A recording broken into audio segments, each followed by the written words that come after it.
Mohammad Siraj bowling में एक ऐसा नाम जिसके बारे में अब सब चर्चा करते हैं, लेकिन हम आपको बताएंगे उनके पीछे की कहानी, उनका कैरियर कैसे जाके अब मोहम्मद सिराज इतने बड़े गेंदबाज बन गए कि टीम इंडिया के लिए बैक टू बैक लगातार 2 सालों तक highest wicket taker in ODI cricket बने।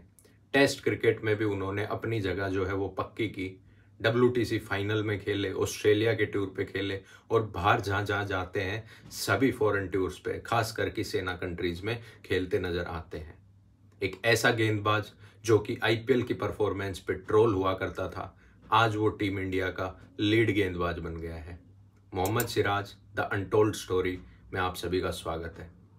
मोहम्मद सिराज 16 साल की उम्र में टेनिस बॉल क्रिकेट खेलना शुरू कर दिया था। उनके दोस्तों ने कहा कि आप बल्लेबाजी अच्छी करते हो तो आप एक काम क्यों नहीं करते, आप कोई क्रिकेट एकेडमी क्यों नहीं ज्वाइन कर देते। 16 साल की उम्र में उन्होंने चार मीनार क्रिकेट एकेडमी ज्वाइन कर ली, जो कि हैदराबाद में स्थित है, उनके होम टाउन में। उसके बाद उनके दोस्तों ने जो वहाँ खेलते थे उनके साथ क्लब क्रिकेट में, उन्होंने देखा कि ये बल्लेबाजी से बेहतर तो तेज गेंदबाजी करते हैं। तो उनके कोच और उनके दोस्तों ने, उनके साथ जो खिलाड़ी थे, उनने कहा कि आप अपना हाथ गेंदबाजी में ही आजमाया करिए। उसके बाद उनको farmer bowling coach Bharat Arun, Ranji trophy में जो हैदराबाद के साथ जुड़े होते हैं उनके कोच कार्तिक उडुपा, इन्होंने देखा और उनको रणजी सीजन हैदराबाद के लिए साल 2015 और 16 के लिए सेलेक्ट किया। इससे थोड़ा सा अगर मैं पीछे लेके चलूँ तो उनके घर में उनको डेली 70 रुपये मिलते थे। 70 रुपये, 60 रुपये का उनको पेट्रोल डलवाना पड़ जाता था उनके पास। वो बताया करते हैं कि प्लेटिना जो मोटरसाइकिल है वो हुआ करती थी। जब वो अपने घर से और क्रिकेट क्लब जाते थे तो 60 रुपये का तेल उसमें लगता था, और कई बार तो ऐसी भी नौबत आती थी कि जो मोटरसाइकिल है वो बंद पड़ जाती थी, तो उनको ढकेलते हुए ही वो उसको क्रिकेट एकेडमी में ले जाते हैं। वो अपने हालिया इंटरव्यू में ये भी बताते हैं कि जब मैं वहाँ जाता था तो सभी जो मेरे साथी खिलाड़ी थे, कोई महंगी महंगी गाड़ियों में आ रहा है, किसी का कोई ड्राइवर ड्रॉप करने आ रहा है, लेकिन मेरे को या तो मेरे अब्बू जो कि अभी उनके साथ नहीं रहे, इनका खेद भी उन्हें है, इसके पीछे की भी मैं कहानी बताऊंगा, लेकिन कभी तो वो अब्बू की रिक्शा में जाते, तो कभी प्लेटिना पे जाते, तो कभी प्लेटिना को धक्के देते हुए और क्रिकेट क्लब पहुंचते। वो क्रिकेट क्लब पहुंचने में सबसे लेट हो जाते थे, लेकिन उनके कोच ने, जो कि उनके मामा के भी खास जानकार थे, तो वो उनको हमेशा सपोर्ट करते थे। उनको मोहम्मद सिराज में कैलिबर दिखता था और उनको एक मैच में एक बार उन्होंने 9 विकेट लिए, तो वहाँ पे उनको 500 रुपये का इनाम उनके मामा ने दिया। वो 500 रुपये कहाँ, डेली के 70 रुपये मिलने वाले मोहम्मद सिराज को 500 रुपये जब मिले तो वो ले जाके 250 रुपये अपने घर पे अपनी अम्मी को दिए।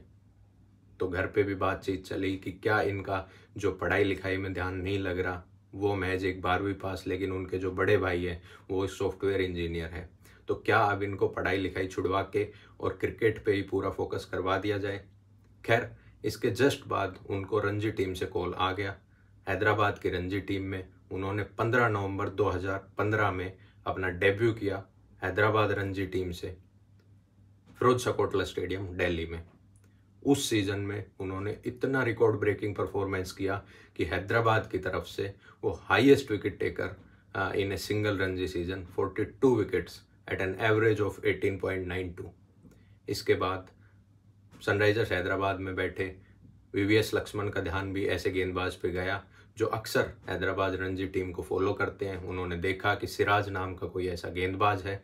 IPL ऑक्शन आया, उसमें हैदराबाद ने, सनराइजर्स हैदराबाद ने उन्हें 2.6 करोड़ में खरीदा। एक बार तो उनका नाम भी नहीं लिया जा रहा था, लेकिन एक बार नाम लिया गया। रॉयल चैलेंजर्स बेंगलोर ने सेकंड नंबर पे जब पैडल उठाया तो उनको लगा कि मैं, रॉयल चैलेंजर्स बेंगलोर ने मुझे खरीद लिया है और 40 लाख के जो सेकंड बिड पे मुझे खरीद लिया है, तो वो खुशी के मारे बाहर आ गए थे। लेकिन जब बाहर आए, जब मीडिया आया, तो उनसे जब सवाल पूछे गए कि आपको भाई 2.6 करोड़ 2.6 करोड़ में खरीदा है, तो आपको कैसा लग रहा है, उन्होंने पहले तो कंफर्म किया, फिर उन्हें अपनी टीम पता चली कि मैं सनराइजर्स हैदराबाद से खेलूंगा। सनराइजर्स हैदराबाद में गए, वो 10 मैचों में सनराइजर्स हैदराबाद की भी हालत ख़राब और सिराज को एक भी गेम नहीं मिला। 10वें मैच के बाद घर वापस जा रहे थे, मैच हैदराबाद में होना था, तो उनको टॉम मूडी का फ़ोन आया कि वेयर आर यू सिराज। तो सिराज ने कहा कि सर मैं तो वापस घर जा रहा हूँ। तो उन्होंने कहा कि आप कल का मैच खेल रहे हैं, आप लौट आइए। वो मैच था Sunrisers Hyderabad versus Gujarat Lions के बीच में। तो वापस आए और वापस आके उन्होंने टॉम मूडी से बात की।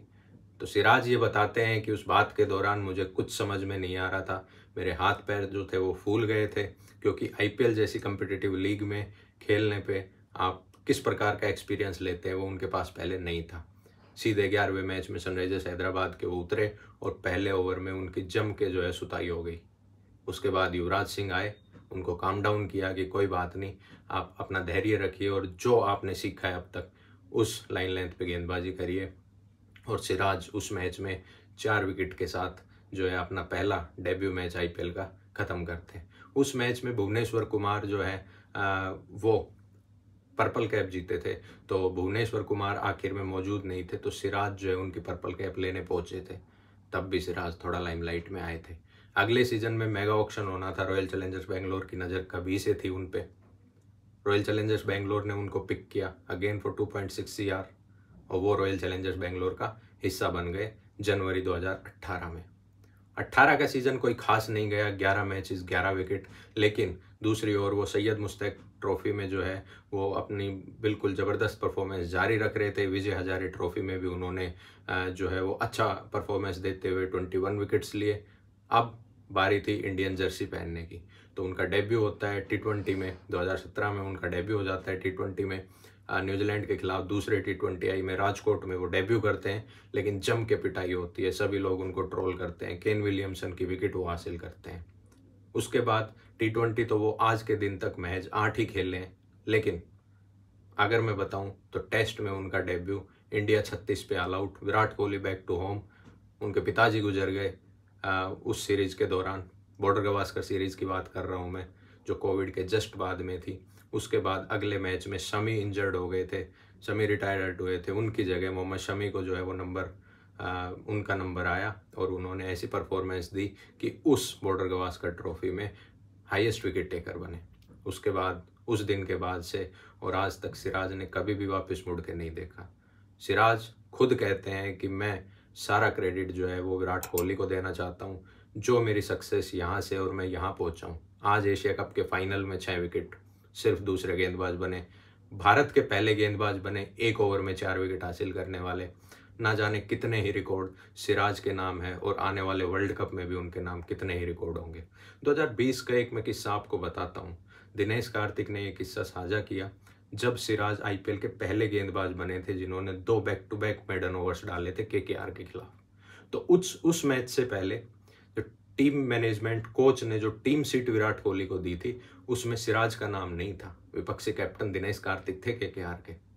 लेकिन जब विराट कोहली ने वो सीट साझा की दिनेश कार्तिक को, तो उनको कहा कि इस टीम में सिराज का नाम नहीं है, लेकिन आप मान लीजिए कि सिराज खेल रहे हैं। सिराज ड्रॉप होने वाले थे, सिराज खेले। सिराज की बॉलिंग फिगर्स 3 विकेट 8 रन देके और लगातार 2 मेडन ओवर। कोलकाता आरसीबी की राइवलरी तो आप सभी को पता है। उस मैच में सिराज परफॉर्म करना, 2019 में जो उनकी कुटाई हुई थी आंद्रे रसेल के द्वारा, लेकिन उसके बाद जो उनका परफॉर्मेंस था outstanding. And till date he got retained before mega auction for Royal Challengers Bangalore with Glenn Maxwell and Virat Kohli. 7 crore में जो है वो रिटेन हुए थे। और आज भी अगर आज रिटेंशन की बात आती है तो सिराज बॉलिंग डिपार्टमेंट में रॉयल चैलेंजर्स बेंगलोर के नंबर 1 रिटेंशन रहेंगे। मोहम्मद सिराज लेकिन जब अपने टेस्ट डेब्यू किया तो उनके अब्बू उनके साथ नहीं थे। खैर, अब जहां भी वो हैं खुश होंगे, जैसे आरसीबी फैंस भी खुश हैं, टीम इंडिया फैंस भी खुश हैं। और इस वर्ल्ड कप में मोहम्मद सिराज एक अहम भूमिका निभाएंगे, जो भूमिका टीम इंडिया में जसप्रीत बुमराह निभा रहे हैं। जब वो इंजर्ड थे तो उनकी कमी भी नहीं खलने दी। और Siraj, what A comeback story. बिल्कुल एक पुअर फैमिली से बिलोंग करके और आज सिराज जहाँ पहुँचे हैं उसके बावजूद भी वो बिल्कुल भी उनमें नो ईगो, नो, मतलब मैं कहूँगा कि बिल्कुल डाउन टू अर्थ अगर जो बंदा है वो मोहम्मद सिराज है। ये मैं इसलिए नहीं कह रहा कि वो मैं एक टीम इंडिया फ़ैन हूँ, आरसीबी फ़ैन हूँ, बल्कि एज ए ह्यूमन बीइंग भी अगर आप देखो तो बड़े शांत और दिलेर बंदे हैं। इस बात का प्रूफ उन्होंने दे दिया जब एशिया कप फाइनल में मैन ऑफ द मैच वो बने, तो जो $5,000 की, जो $US की जो धनराशि उनको मिली, वो ग्राउंड स्टाफ को उन्होंने समर्पित की कि तुम्हारे बगैर ये खेल जो है वो पॉसिबल नहीं था। Well done Siraj, hats off to you and many more achievements and success to you in future. Me, Rohit, I'm Mohammad Siraj fan, but an ardent RCB and Team India fan. Thank you for watching to me. Do like, share and subscribe. Subscribe करने के बाद bell icon दबाना ना भूलें। Thank you.